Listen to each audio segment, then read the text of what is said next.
Hello. Ẹ̀yin èèyàn mi, a kú iṣẹ́ ìní o, a kú bó ṣe ń lọ, a kú bójú ọjọ́ ṣe rí, ẹ ṣé gan-an ni. Now, yìí ta tún gbọ́ ń sìn ní íńtánẹ́ẹ̀tì, a rí gbọ́ ni o.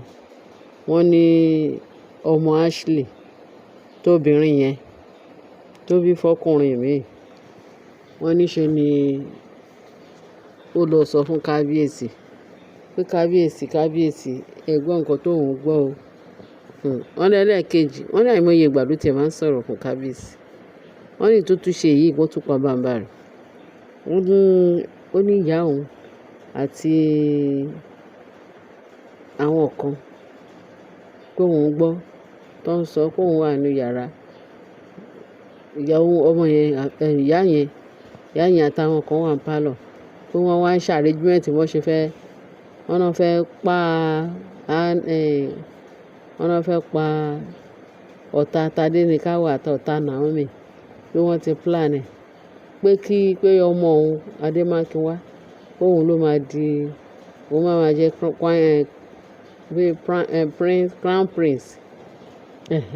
Ó lóun ló máa jẹ́ crown prince pé Tádéníkáwò ò ní jẹ́ o, pé ọ̀tá Tádéníkáwò ò ní jẹ́ tó ọmọ ọlọ́mọdé máa jẹ́ tó jẹ́ pé ó máa ṣe ẹ̀yìn wọn lágbára Kristi, ó máa ṣe ẹ̀yìn àwọn ọ̀tá wọn pé Tádéníkáwò pé ọ̀tá Tádéníkáwò ò ní jẹ́ o, pé bó ṣe fẹ́ pé lóun fẹ́ ṣe ó fẹ́ pa ọ̀tá Tádéníkáwò àti ọ̀tá Queen Naomi pé nǹkan tí ìyá òun sọ nìyẹn pé ìyá òun dẹ̀ láìkí màmá Adéníkáwò màmá Tádéníkáwò pé òun láìkẹ̀ pé kí kábíyèsí tètè sọ fún ìyá òun pé àwọn pípù yẹn pé wọ́n fẹ́ pa àwọn ọmọ ọlọ́mọ pé òun ò dẹ̀ láìkẹ̀ kí kábíyèsí tètè lọ sọ kìlọ̀ fún màmá òun. Wọ́n ní nǹkan tọ́mọ yẹn sọ, wọ́n lọ́mọ ọdún 11 ló sọ irú ọ̀rọ̀ yẹn jáde. Tẹ́ mọ̀ wípé Ashley ó ti tẹ́ tán, ó dẹ̀ ti jẹ́ tán, ó ti dé góńgó. Ṣé nígbà tá à ń sọ fún Naomi, ṣé irú yẹn ni wọ́n sọ wípé agbọ́ náà ni allegedly ni o. Wọ́n ní Naomi lọ gbé ọmọ pé ó lé àwọn ìṣàánú Ashley ó sunkún, ó ń ṣe gbọ́n ṣàwo. Wọ́n ní eré kí la Jámbẹ́kùn ṣe, eré ìranù wo ni Ashley Queen Naomi fẹ́ bá Ashley ṣe. Ìbá sun ẹ̀jẹ̀ alọ́rọ̀ yẹn ti ẹ̀ dùn mí pé tó wáyé pé èèyàn ti ẹ̀ mọ ibi táwọn pípọ̀ yẹn wà, tó bá jẹ́ pé situation ibi téèyàn ń gbé tó wáyé pé kéèyàn ti ẹ̀ lè rí fóònù kéèyàn pè Queen Naomi pé kí ló ń ṣe ṣé ìgbàgbọ́ náà ni ò jẹ́ kéèyàn gbogbo wa náà la gbàgbọ́ náà, gbogbo wa náà la ń pe Ọlọ́run dẹ̀ ń gbọ́ tiwa. Wọ́n ní téèyàn bá fẹ́ bá èṣù jẹun ṣíbí ẹ̀ máa ń gùn náà. Ìtumọ̀ eléyìí tó sọ wípé ó lóun ń sunkún egbére Queen ló fẹ́ bá òun tọ́jú ọmọ òun ní fún ti kíni nígbà téèyàn ń jìyà ẹ̀ṣẹ̀. Wọ́n ní Ọlọ́run wa tó ń gbé ní níjà kẹ́rù òbò níjà ní Queen Naomi tí ò wá rántí gbogbo yẹn ló wá sọ wípé a ṣì lè ń ṣí ẹ crocodile tiẹ̀ pé ó ní kò gbọ́ ọmọ ìwọ òun dẹ̀ tẹ́wọ́ gba ọmọ. Èmi ò rò pé bóyá ọ̀rọ̀ yẹn pé bóyá ó múnádóko o, mo sọ fún àwọn èèyàn wa pé ká ṣe findings wa dáadáa torí nǹkan tá a gbọ́ nìyẹn. Báwo lèèyàn ṣe máa gbọ́rú nǹkan bẹ́ẹ̀ tó dẹ̀ máa believe pé irú ẹ̀ ṣẹlẹ̀. Ẹ̀yin èèyàn wa ẹ bá mi wádìí o torí gbogbo iṣẹ́ là ń pé gbọ́n ni à á pé gọ̀ o ṣóyè wa. Nígbà tọ́mọ yẹn lọ sọ fún kábíyèsí irú nǹkan tí woman yẹn ṣe ẹ rí pé Ọlọ́run wa ajídára ni, wọ́n dẹ̀ ní ẹ̀dẹ̀ lọ́rọ̀ Ọlọ́run. Ẹ wo gbogbo àṣírí ńláńlá tọ́lọ́run tú jáde tó jẹ́ káṣírí èṣù àtàwọn ọmọ ogun ẹ̀ kó bò mọ́ Queen Naomi lára àtọmọ ẹ̀. Ṣé lè wá bójú mu? Tá bá tiẹ̀ sọ pé nà láì nígbà tí òótọ́ bá máa jáde ṣé a máa mọ̀? Báwo la ṣe fẹ́ mọ̀? A gbọ́dọ̀ máa take gbogbo nǹkan serious.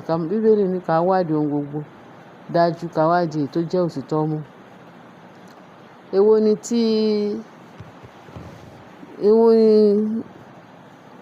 kí Ashley kéèyàn máa jìyà ẹ̀ṣẹ̀, k'Ọlọ́run dẹ̀ máa fún ní séríyá yẹn lẹ́sẹ̀kẹsẹ̀. Kí ìwọ tí Ọlọ́run tún ń gbèjà kó tún máa káàánú ẹ̀. Òun lọ̀rọ̀ Ọlọ́run náà. Pé bàbá wa, bàbá tí ń bẹ lọ́run, ọba àwọn ọba, olúwa àwọn olúwa, ọba mi akọ̀mátìkà lẹ́yìn. Òun ni adúró gbọ̀ngbọ̀n lẹ́yìn olóòótọ́. Ó tún ní òun ni ọba àyánu, ọba àánú tó ń gbèyàn níjà. Kẹ́rù dẹ̀ bá oníjà. Ẹ̀rù tẹ̀ tí ń ba oníjà náà. Ó bá Naomi láti sọ pé jẹ́ kí n ṣàánú ẹ̀ kí n tiẹ̀ gbọ́ ọmọ lọ́wọ́ ẹ̀. Mo rò pé ó dàbí it's a joking matter. Mi ò rò pé irú yẹn lè ṣẹlẹ̀. But a lè sọ pé nà láì kó dẹ̀ lọ jẹ́ true. Bá ṣe ń pariwo yìí náà ló yẹ ká máa pariwo. Bá ṣe ń sọ yìí náà ló yẹ ká máa sọ. Kí ẹni tó bá létí tó kó gbọ́ fún ohun tẹ́mi ń sọ. We have to. Ní panu mọ́. Nítorí pé wọ́n ní tá bá dákẹ́ tara wa bá a dákẹ́. A gbọ́dọ̀ dákẹ́ fún ọ̀rọ̀ Ashley. Ashley yẹn tẹ̀ ń wò yẹn. Ó ti sign ni. Ṣé mọ̀ pé principalities and powers ni? Bíbélì sọ pé kì í ṣe ohun ìjà olóró. Kì í ṣe ẹran ara àti omi là ń bá jìjàkadì bí kò ṣe àwọn aláṣẹ ibi òkùnkùn ayé yìí. That is the principalities and powers ní Ashley o. Kí Naomi mọ̀ dájú pé ẹni tí òun bá ń ṣe kò sí eré kíni Ashley fẹ́ báyàn ṣe. That's why pé èṣù ló ń lò. Èṣù ń lò náà. Wọ́n ní èṣù ń bú ramúramù tó ń wẹ̀ tó fẹ́ pàjẹ́. Ẹni tó dẹ̀ fẹ́ bá èṣù jẹun síbi ẹ̀ gbọ́dọ̀ jìnnà ni. Ọlọ́run tó dìídì lé èṣù jáde, tó lé kúrò ní aginjù ọ̀run lọ́hùn, tó lé wá sáyé, tó tún ń bá Ọlọ́run tàkàtì, tó ń bá Ọlọ́run tó ń lérí fún Ọlọ́run.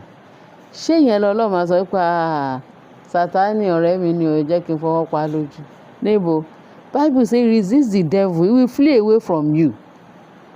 Èmi ò mọ bí gbogbo ibi tí Naomi ti rí ti ẹ̀yẹn tó sọ pé àánú Naomi ń ṣe o.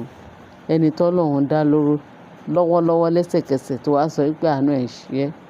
Ó bẹ̀ẹ̀ pé kó gbé ọmọ òun náà dẹ̀ gbà kó wá gbé. Wọ́n ti sọ fún Naomi pé kó ṣọ́ra. Àwọn people yẹn ká ni wọ́n lè wá níta kó má dá wọn lóhùn, kó lé wọn bí ajá. Ó yà mí lẹ́nu. Ẹ̀yin èèyàn mi. Kì í ṣe pé bóyá ká kàn gbọ́ ọ̀rọ̀ yìí lásán ká mójú kúrò. Ẹ jẹ́ kí gbogbo wa ká bójú tó ọ̀rọ̀ yìí, ká sọ èyí tí a máa sọ. Ká dẹ̀ share, ká dẹ̀ pín,